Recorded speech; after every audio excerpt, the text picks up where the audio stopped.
Los evangelios no son documentos o relatos biográficos de Jesús, sino testimonios o confesiones de fe, nacidas de la experiencia pascual de las primeras comunidades.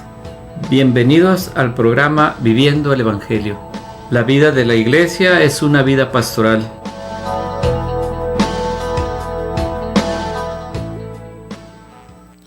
Buenas noches, hermanos y hermanas, bienvenidos a su programa Viviendo el Evangelio. Ya en una tarde-noche que se siente ya el frío invernal. Ya afuera en la calle sentimos un clima de aproximadamente 7 grados centígrados, pero aquí estamos con mucho gusto compartiendo con ustedes la reflexión del Evangelio del día del domingo de ayer, la homilía del Santo Padre y una declaración muy interesante de la primer ministro alemán, que pues ya ahorita se las compartiré para no brincarme mucho el orden que traigo preparado para el programa.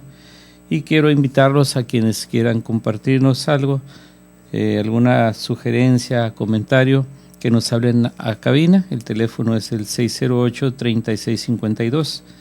También los sigo exhortando, invitándolos a que apoyen a Koinonia en la cuenta Banamex. Lo pueden hacer en alguno de los Oxxos.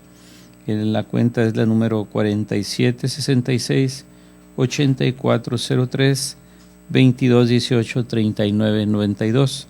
Y quienes quieran depositar en el Banco de América, el número de cuenta es 325013-788447. También quienes nos quieran seguir a través de internet, pues accesan a www.tjcatólico.com. Y bien, la semana pasada preguntaba una hermana vía telefónica que cuál era la bibliografía, de dónde tomaba yo la información de todo lo que les comparto. Pues es muy variada las fuentes. Como hace 15 días el tema que les di, ¿qué es la muerte para los católicos? Pues eso la tomé de mi fuente, fue la Diócesis de Canarias, España, y la dirección es www.diocesisdecanarias.es. El otro artículo, si hoy fuera el último día de mi vida, pues mi fuente fue CatholicNet. Y también lo que les compartí, las bienaventuranzas, la vía que lleva a la santidad, la fuente fue radiovaticana.va. Bien, entonces pues lo que les voy a compartir ahora de la reflexión pues es tomado de catholic.net, y la reflexión del Santo Padre es de Iglesia Actualidad. Ponen www.iglesiaactualidad.com y van a tener allí la homilía del Santo Padre del Papa Francisco el día de ayer. Y también lo que les voy a compartir, una declaración de la primer ministro alemán. Pues ya como les dije, en un momento les voy a dar la bibliografía. Y antes de entrar, quiero mandar un saludo y una felicitación al Padre Moisés Sergio Gordián Florentino, que se encuentra él de vicario en la parroquia de Fátima en Rosarito. Hoy cumpleaños, ya tuve la fortuna de saludarlo telefónicamente, pero reitero el saludo y la felicitación públicamente. A quien felicito también es a la señorita Diana Solís, que tiene el apostolado en la Pastoral Vocacional Diocesana. Ella radica en la ciudad de Tecate, hoy cumpleaños, y pues nuestras felicitaciones para ella. Y bien, pues para entrar en materia, vamos a leer el Evangelio que se proclamó el día de ayer para poder compartir la reflexión. Bien, del Santo Evangelio según San Marcos. Gloria a ti, Señor. En aquel tiempo Jesús dijo a sus discípulos: cuando lleguen aquellos días, después de la gran tribulación, la luz del sol se apagará, no brillará la luna, caerán del cielo las estrellas y el universo entero se conmoverá. Entonces verán venir al Hijo del Hombre sobre las nubes con gran poder y majestad. Y Él enviará a sus ángeles a congregar a sus elegidos desde los 4 puntos cardinales, y desde lo más profundo de la tierra a lo más alto del cielo. Entiendan esto como el ejemplo de la higuera. Cuando las ramas se ponen tiernas y brotan las hojas, ustedes saben que el verano está cerca. Así también, cuando vean ustedes que suceden estas cosas, sepan que el fin ya está cerca, ya está a la puerta. En verdad que no pasará esta generación sin que todo esto se cumpla. Podrán dejar de existir el cielo y la tierra, pero mis palabras no dejarán de cumplirse. Nadie conoce el día ni la hora, ni los ángeles del cielo ni el Hijo, solamente el Padre. Palabra del Señor, gloria a ti, Señor Jesús. Bien, pues como comentaba hace un momento de las reflexiones de hace 15 días, hablábamos sobre qué es la muerte para los católicos, y el otro sería si hoy fuera mi último día de vida. Pues esto va en sintonía también con el Evangelio del día de ayer, donde estamos hablando, puede decirse que ya este Evangelio es un Evangelio con un mensaje escatológico, donde nos habla ya del fin, del llegar a la plenitud. Y bien, pues el Evangelio del día de ayer forma parte de un discurso de Jesús. Este discurso tiene lugar en Jerusalén, cuando Jesús anunció que las hermosas construcciones del templo no quedaría piedra sobre piedra, sino que todo sería destruido. Estos acontecimientos se cumplieron 40 años más tarde, cuando durante la guerra entre judíos y romanos, Jerusalén fue destruida, el templo incendiado y muchos judíos masacrados, vendidos como esclavos o dispersados. Después de anunciar esto, el Señor trata de lo que sobrevendrá después de esta terrible experiencia, concretamente el fin del mundo. No porque fuese a suceder inmediatamente después de la caída de Jerusalén, sino porque la destrucción de Jerusalén es como una profecía, una señal del fin del mundo que aparece descrito con un lenguaje muy impresionante y extraño para nosotros, lleno de imágenes y símbolos propios de la literatura apocalíptica. Se describen así los hechos con palabras tomadas de los profetas del Antiguo Testamento, en los que el juicio de Dios es narrado con imágenes grandiosas, en las que no solamente se conmovían los hombres ante la amenaza de Dios, sino también toda la naturaleza responde aterrorizada. El sol, la luna y las estrellas se esconden llenos de miedo ante el enojo de Dios. Estos textos no pretenden llenarnos de miedo, según lo manipulan las sectas, sino mostrarnos la fuerza y el poder del Señor, que interviene visiblemente en la historia de los hombres para manifestar su salvación y a los que tienen fe. A todos los que esperamos que Cristo venga por segunda vez desde el cielo, para manifestar definitivamente la fuerza de su reino, el reino de Dios. Entonces verán al Hijo del Hombre que viene entre nubes con gran poder y gloria. Suena extraños para otros este título, pero es muy común entre los judíos. En principio se refiere a un hombre en general, perteneciente a la raza humana, pero desde el profeta Daniel, que habla de un misterioso Hijo del Hombre, se transforma en título de un futuro enviado de Dios, que vendría sobre las nubes con gran poder y gloria, para juzgar a los pecadores y establecer el reino de Dios. Es el título que Jesús elige para sí mismo, y la noche en que fue juzgado y condenado, Él usó estas palabras para anunciar su segunda venida, esta vez como Rey victorioso y omnipotente. ¿Y por qué leemos este Evangelio hoy?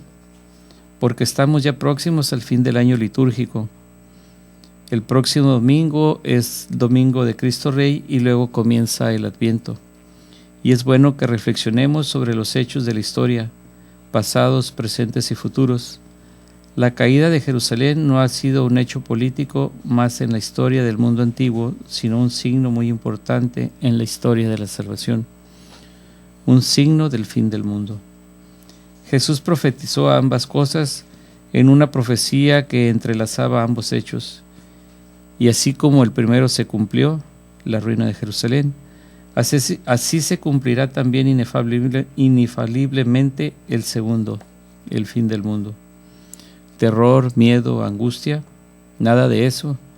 Es Cristo que viene a buscarnos para llevarnos con Él al cielo, para coronarnos como a María y hacernos reyes de cielos nuevos y tierra nueva, en los que el pecado, el dolor y la muerte no tendrán ya ningún lugar.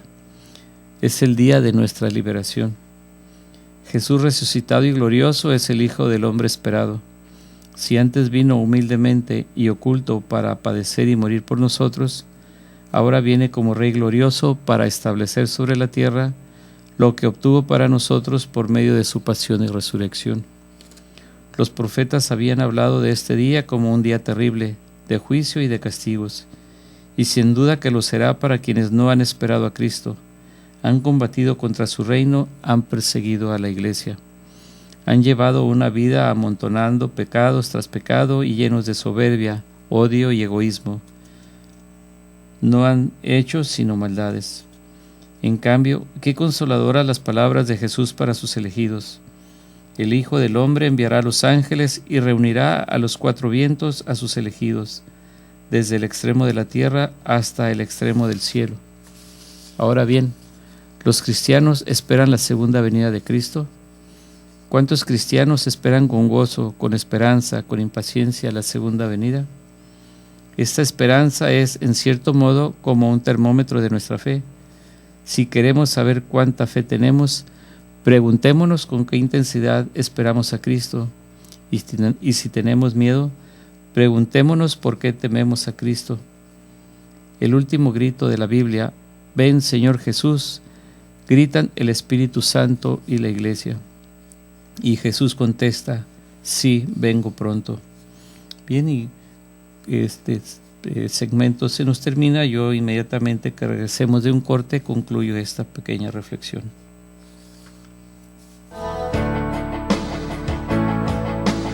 Estamos en su programa Viviendo el Evangelio. Regresamos después de una pausa.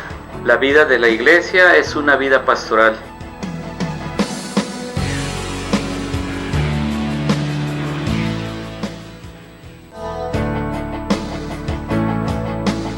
Ya estamos de regreso en su programa Viviendo el Evangelio. Regresamos. La vida de la Iglesia es una vida pastoral.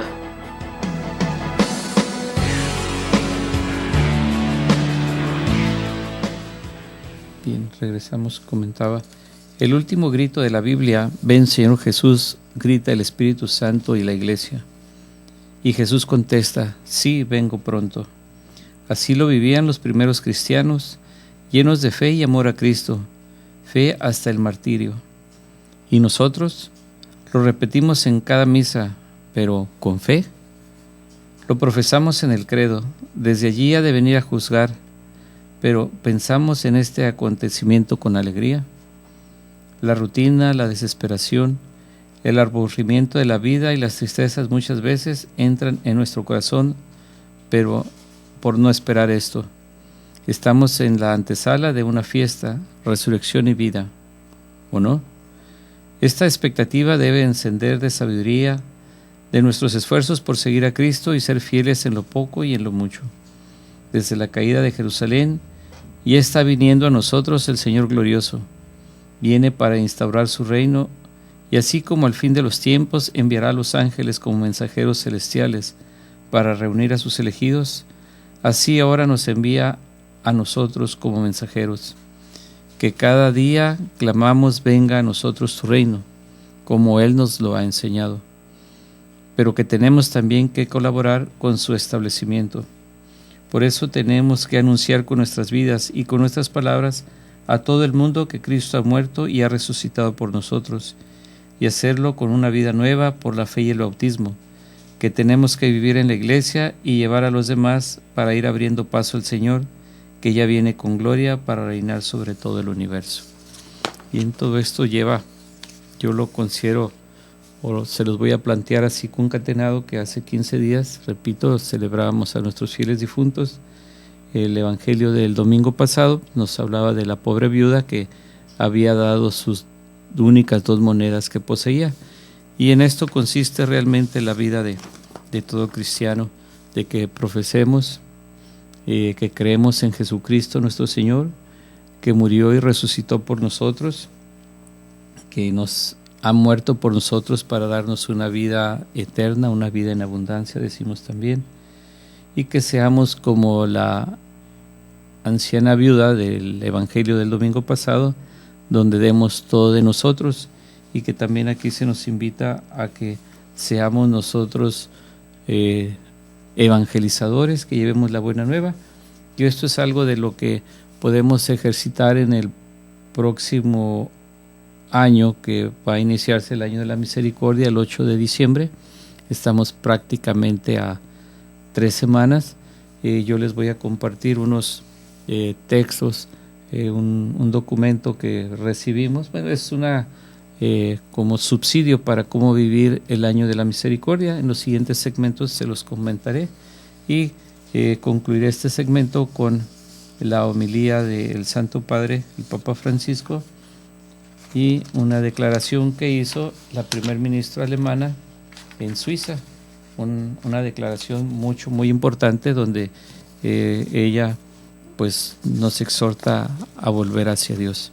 Pero bien, les comparto la homilía del Santo Padre, el Papa Francisco, del día de ayer.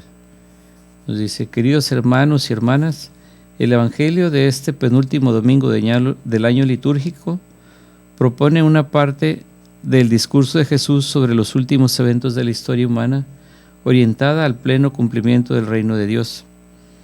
Es un discurso que Jesús hizo en Jerusalén antes de su última Pascua. Contiene algunos elementos apocalípticos como guerras, hambrunas, catástrofes cósmicas. El sol se hará tinieblas, la luna no dará su resplandor, las estrellas caerán del cielo, los astros se tambalearán. Sin embargo, estos elementos no son la cosa esencial del mensaje. El núcleo central en torno al cual gira el discurso de Jesús es Él mismo, el misterio de su persona y de su muerte y resurrección, y su regreso al final de los tiempos. Nuestra meta final es el encuentro con el Señor resucitado. Yo os quisiera preguntar, ¿cuántos de vosotros pensáis sobre esto? Habrá un día en que yo me encontraré cara a cara con el Señor. Y esta es nuestra meta, este encuentro. Nosotros no esperamos un tiempo o un lugar. Nos encontraremos con una persona, Jesús.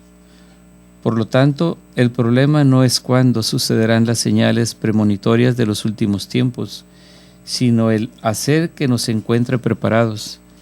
Y no se trata ni siquiera de saber cómo sucederán estas cosas, sino cómo debemos comportarnos hoy en su espera. Estamos llamados a vivir el presente, construyendo nuestro futuro con serenidad y confianza en Dios. La parábola de la higuera que germina, como símbolo del verano ya cercano, expresa que la perspectiva del final no nos desvía de la vida presente, sino que nos hace mirar nuestros días en una óptica de esperanza. Es esa virtud tan difícil de vivir, la esperanza, la más pequeña de las virtudes, pero la más fuerte.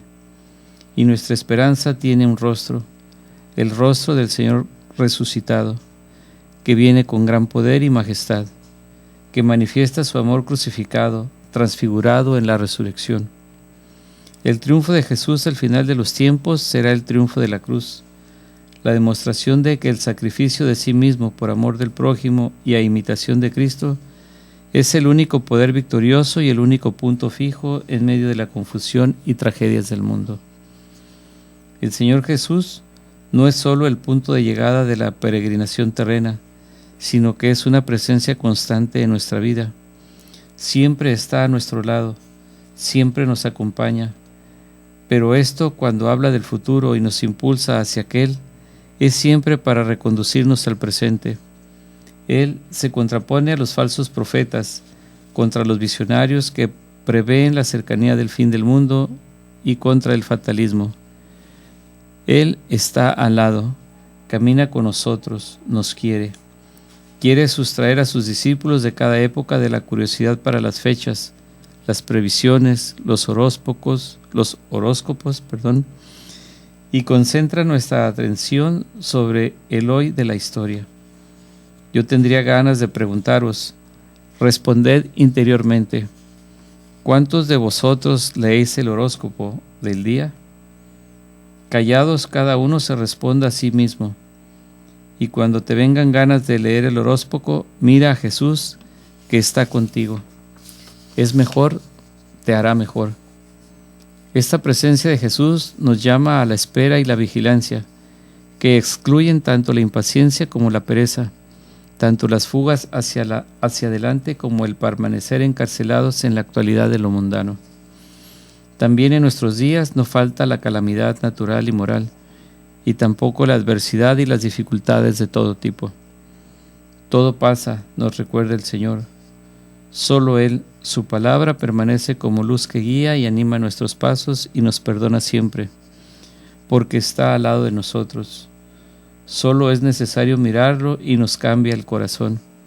Que la Virgen María nos ayude a confiar en Jesús, el sólido fundamento de nuestra vida, y de perseverar con alegría en su amor. Bien, pues algo que totalmente escatológico, y a la vez estos últimos tiempos que hemos vivido, estos últimos días, ante situaciones de verdad catastróficas que está ocurriendo tanto en Francia y esa reacción prepotente de Francia en Siria, pues tenemos que pedir sobre todo, no solo por los franceses, sino por la paz de todo el mundo.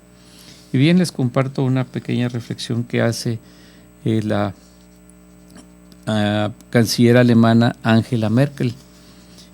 La canciller alemana es hija de un pastor y nunca ha ocultado su fe.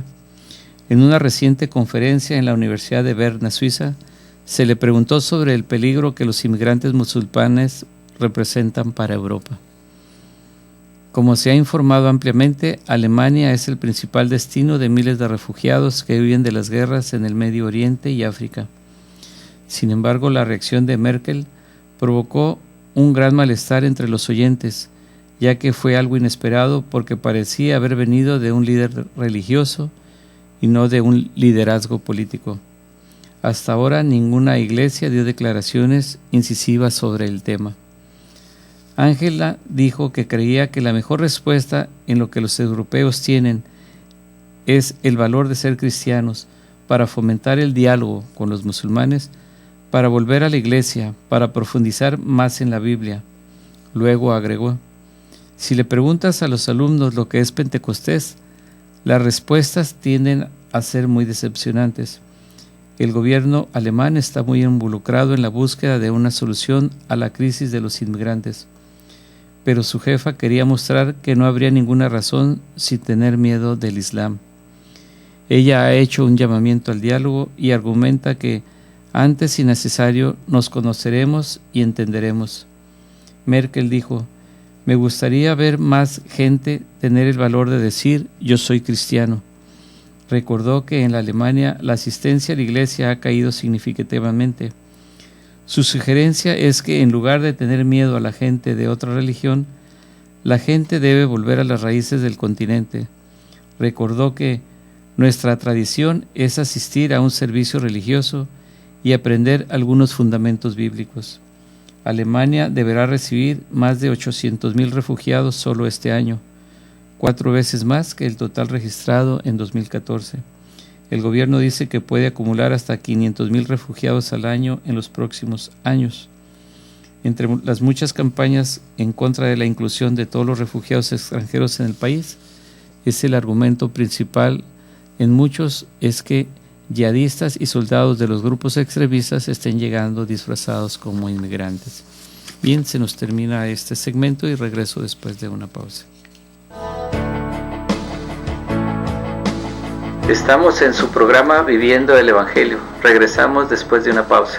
La vida de la iglesia es una vida pastoral.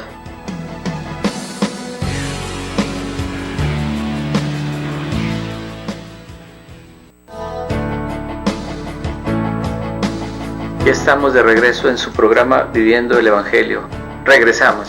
La vida de la iglesia es una vida pastoral.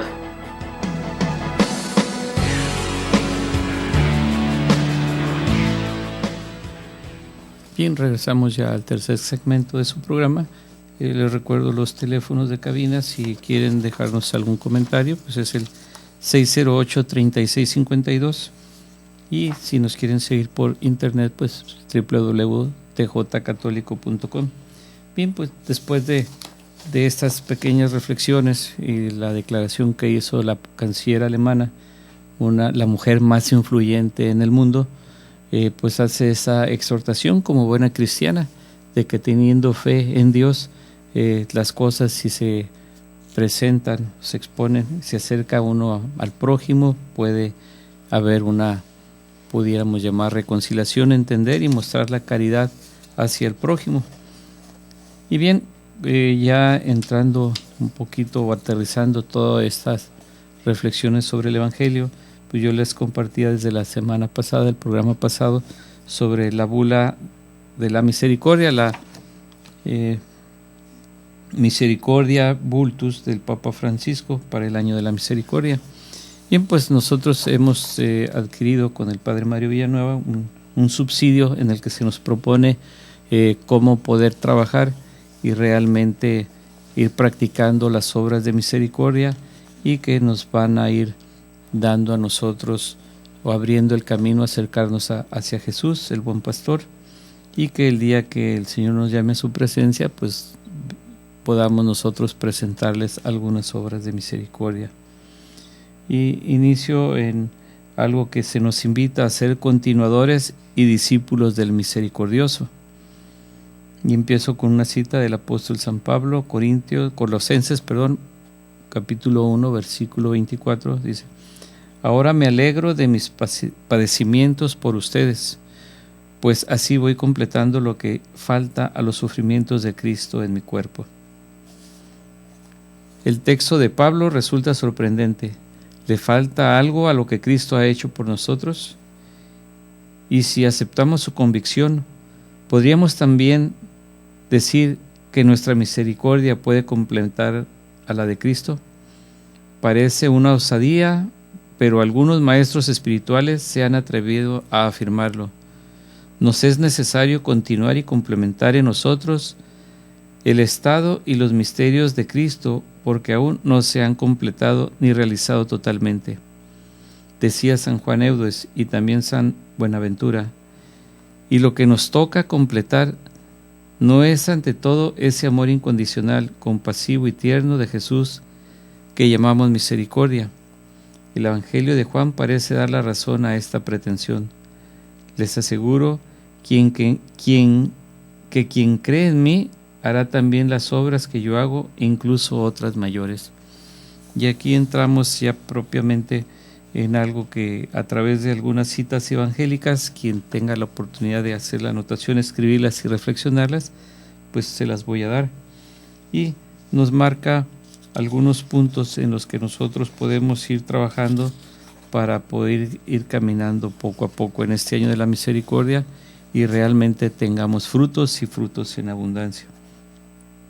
Aquí nos dice, el camino que proponen, lo que les voy a proponer en estos textos es acercarnos a 6 encuentros de Jesús con personajes del Evangelio: el leproso, la mujer que tenía un flujo de sangre, la cananea, la samaritana, Zaqueo y el paralítico, para buscar qué rostro tomó su misericordia en cada caso y qué actitudes pueden ser las nuestras como continuadores de ese corazón palpitante del Evangelio, que es la misericordia.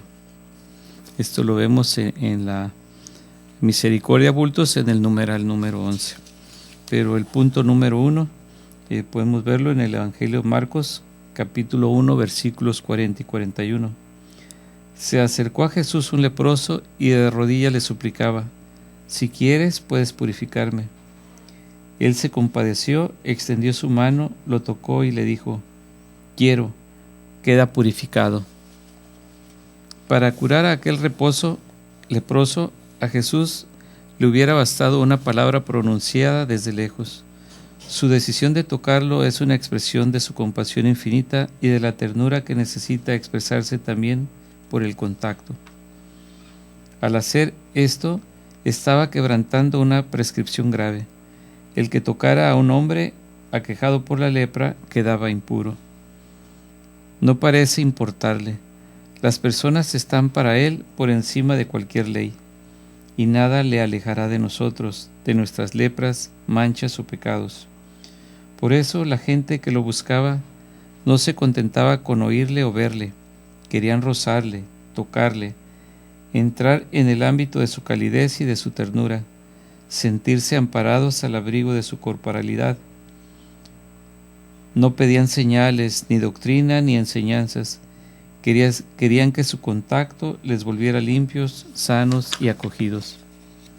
Y esta ya es una pregunta para nosotros, ¿no? ¿Somos continuadores y discípulos del accesible, del cercano, del próximo? Y nuestra manera de vivir su misericordia supone saber establecer contacto, mostrarnos disponibles, eliminar distancias, buscar la proximidad, poner cómoda a la gente. En un mundo en el que la importancia de alguien está en proporción directa al número de barreras que hay para atravesar para llegar a él. Lo nuestro es mostrar que las puertas de la casa de nuestra vida están abiertas y que cualquiera puede entrar en ella. Pasa sin llamar, te estoy esperando, es una suerte que vengas, tengo preparado un café y tiempo para estar contigo, la chimenea está encendida, y mi corazón también.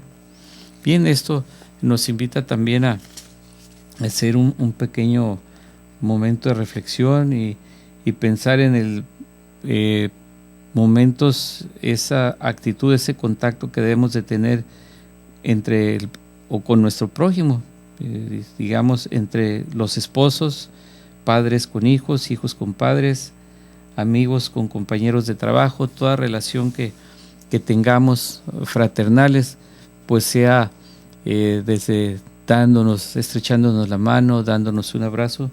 Eso hace un acercamiento más íntimo con la persona y una intimidad desde la óptica de Jesucristo y de que nosotros somos realmente continuadores de su evangelio. Es algo muy interesante.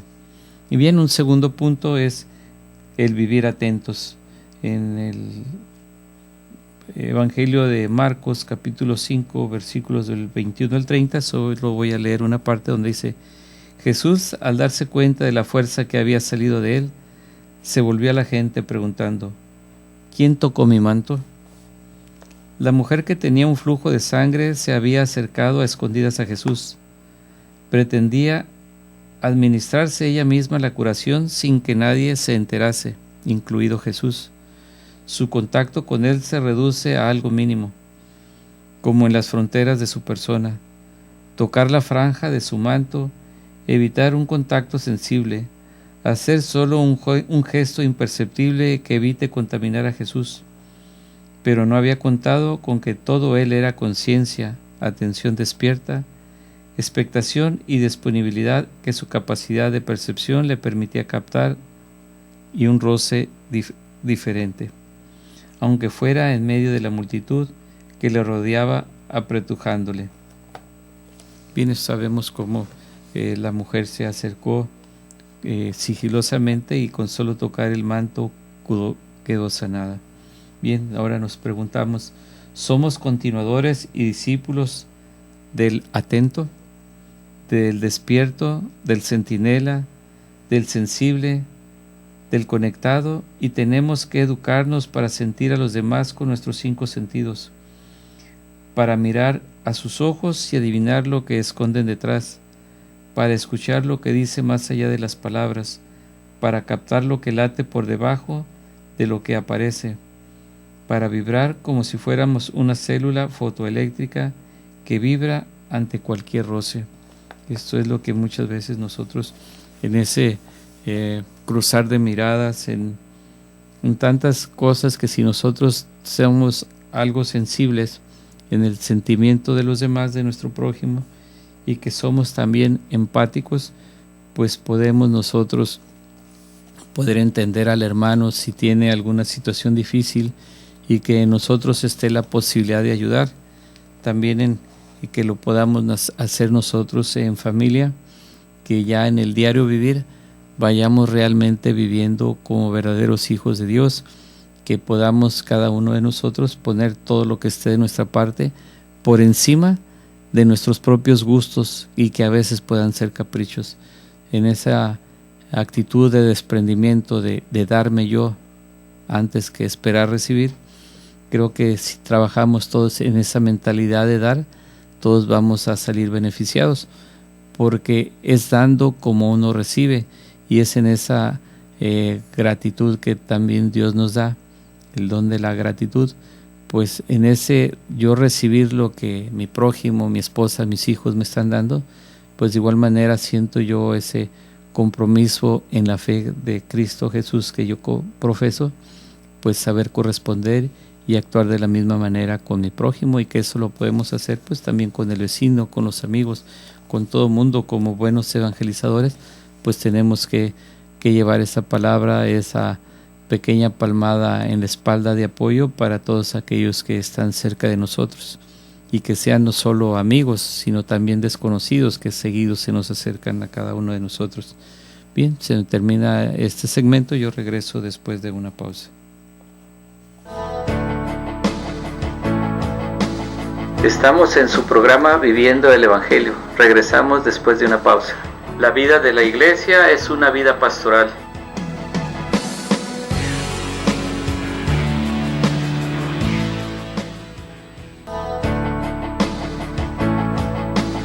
Ya estamos de regreso en su programa Viviendo el Evangelio. Regresamos. La vida de la iglesia es una vida pastoral.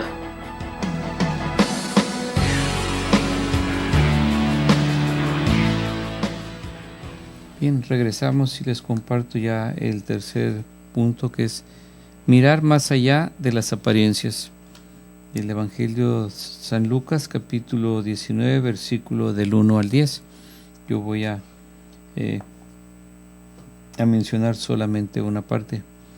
Todos los que lo vieron murmuraban diciendo: ha ido a alojarse a casa de un pecador. Hoy ha llegado la salvación a esta casa, ya que este hombre es también un hijo de Abraham. Sobre Zaqueo pesaba como una losa una fama que le precedía y le asfixiaba. Era un publicano, un indeseable, un rico ladrón, un pecador y además insignificante hasta por su pequeña estatura. Pero él, dominado por el deseo de ver a Jesús, había asumido los límites de su pequeñez y se había expuesto al ridículo ante la gente. Y su deseo quedó desbordado. Él quería verlo, pero Jesús deseaba algo mucho mayor: hospedarse en su casa, comer juntos, conversar. A cambio le ofrecía una nueva identidad. Para mí no eres un pecador, eres un hijo de Abraham. Desaparecían todas las etiquetas, los falsos nombres, las viejas apariencias. No era alguien perdido, sino encontrado. Jesús le había rescatado del pozo del que yacía, había limpiado su nombre del fango, había descubierto todo, ante todos, su identidad más escondida. Ahora nosotros, como discípulos del contemplativo, del maestro de la buena mirada, del restaurador de famas, del liberador de presiones, del rompedor de trampas, del creador de nuevas identidades, del juez sin más sentencias que la que le dicta el amor, nos convoca su misericordia a mirar a los demás con ojos de amigos de la vida, con miradas que no juzgan ni condenan, capaces de descubrir al niño que se esconde debajo del adulto endurecido, de ver en las personas que se nos acercan sus posibilidades escondidas, de decir uno tajante a las clasificaciones, a las cadenas que atan al pasado, a las sentencias que aprisionan, especialistas en tachar etiquetas, derribar escondites, abrir ventanas, romper candados y cadenas. El cuarto punto es desplazarnos y ceder. Esto es tomado del Evangelio de San Mateo, capítulo 15, versículos 21 al 28.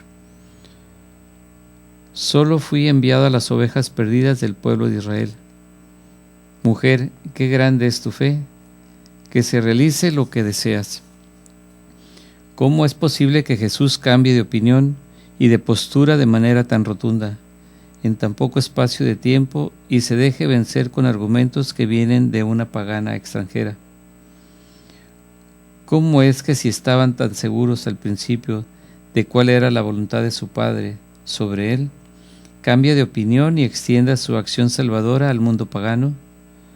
No podemos extrañarnos, estaba acostumbrado a vivir a la escucha de la voluntad de su Padre, y en este encuentro se da cuenta de que esa voluntad se le está comunicando a través de la insistencia de la mujer.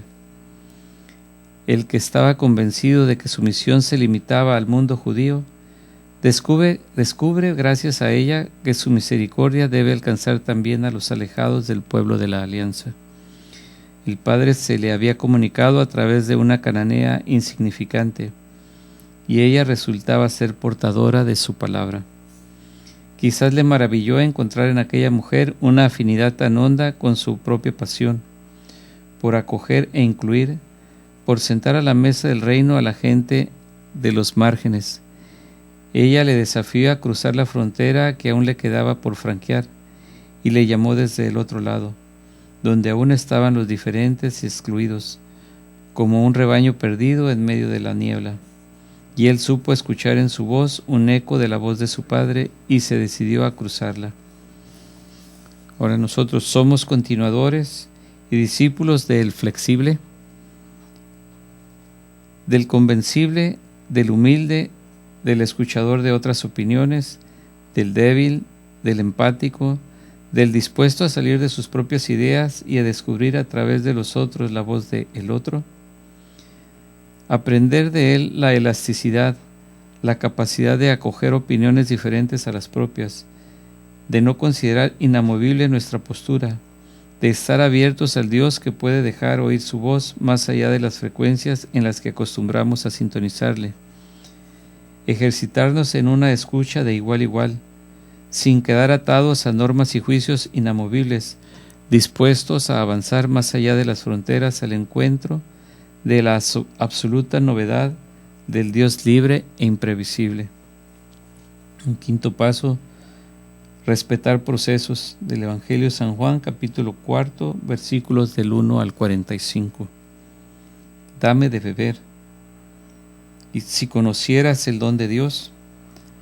A lo largo de su encuentro con la mujer samaritana, Jesús se revela como un maestro de sabiduría que pregunta, dialoga, argumenta, espera, intenta convencer, sugiere, reconoce la verdad que la habita, respeta su postura, es paciente con sus rodeos, propone, le descubre un manantial inagotable, la empuja a una misión. Somos continuadores y discípulos del conversador hábil, del estratega inteligente, del respetuoso que no acelera procesos, del diseñador de encuentros interpersonales, del pescador de espera, del pastor que silba sin cansarse, del interesado por la interioridad de sus interlocutores. Aprendamos de él a hacernos expertos en relaciones personales, a no emitir juicios morales de desaprobación o de reproche, de dirigirnos a los demás en un lenguaje que vaya dirigido a su corazón, a no tener prisa y avanzar en espiral, a ir despertando poco a poco en ellos el interés por tener acceso a una fuente de vida, en encontrarse con la antigua ley y mandamientos externos. Se nos ha revelado el manantial secreto que brota de lo más hondo de cada persona como una buena noticia, el de Dios Padre que nos hace hermanos a todos. Y la sexta, acoger vidas perdidas. El Evangelio de Marcos, capítulo 2, versículo del 1 al 12. Al ver la fe de ellos, Jesús dijo al paralítico, Hijo, tus pecados quedan perdonados. Te lo ordeno, levántate, toma tu camilla y vete a tu casa. Aquel hombre paralítico había perdido la movilidad, la energía y la esperanza. Pero cuando le bajaron entre 4 colgándose por el tejado, Jesús le aguardaba abajo. Estaba ahí esperándole como espera la tierra la semilla para acogerla, transformarla, hacerla germinar y dar fruto, como palpita el seno de una madre al albergar la vida de su hijo, para envolverle con su protección, nutrirle y hacerle crecer. Estaba esperándole para llamarle hijo, y para ofrecerle su verdadera identidad. Y cuando se encontraron, la existencia aquilosada e inmóvil del paralítico se hundió en aquella tierra, se sumergió en aquella ternura que le engendraba y que supo que él le llamaba hijo, le ofrecía con ello cobijo y hogar. Para nosotros, somos continuadores y discípulos del engendrador de vida, del comunicador de palabras de ánimo, del médico que devuelve dignidad, fuerza y energía, del perdonador de pecados, del nuevo Adán que nos llama por nuestro verdadero nombre, Hijo. Como Él, somos enviados a dejar atrás nuestras camillas y con audacia creativa, adentrarnos en esa misericordia suya que todo lo transforma. Bien, todo esto nos lo comparte una profesora emérita de las Sagradas Escrituras de la Universidad Pontificia de Comillas, Dolores Alexandre. Bien, pues aquí ya nos marca 6 pasos por los que podemos caminar y que nos da Jesús entrar en ese contacto con los demás, estar siempre atentos hacia los demás, vivir más allá de las apariencias, desplazarnos y ceder, respetar procesos y acoger vidas perdidas. Ya esto que les he compartido, pues nos invita a irnos adentrando poco a poco en el año de la misericordia que estamos próximos allá a vivir, que de hecho lo comentaba con unos padres la semana pasada, la misericordia de Dios es un presente, que se nos dé una oportunidad de ganar indulgencias plenarias, de llevar a la práctica el Evangelio, pues es una oportunidad muy grande en la que podemos nosotros reconciliarnos con nuestros hermanos y de llevar la buena nueva a aquellos que no la conocen. Y antes de que se nos termine el tiempo, voy a aprovechar para hacer un pequeño comercial sobre las festividades que se irán a llevar a cabo en el Seminario Diocesano, que estamos de fiesta, dice. Las actividades de diciembre serán las siguientes: el lunes 7 de diciembre a las 10 de la mañana, una conferencia, anécdotas de nuestra alma mater. A las 6 de la tarde, misa de imposición de sotanas. Martes 8 de diciembre a las 6 p.m, misa solemne del 75 aniversario. A las 8 de la noche, concierto en vivo con mariachi. El miércoles 9, encuentro deportivo presbiteral. A las 8 de la mañana, misa presidida por el señor arzobispo y la inauguración del encuentro y competencias. Bien, pues yo espero que hagan algunas llamadas para si están realmente interesados en que continúe dándoles estos temas sobre el año de la misericordia y la bula de la misericordia. No se vayan, quédense en sintonía con Coinonía. Sigue nuestro hermano Darío Gamboa. Y por lo pronto, buenas noches, Dios los bendiga y nos vemos y escuchamos el próximo lunes. Me llamo Francisco Gracia, me despido de ustedes, recordándoles que vivir el Evangelio es nuestro itinerario de vida. Hasta la próxima.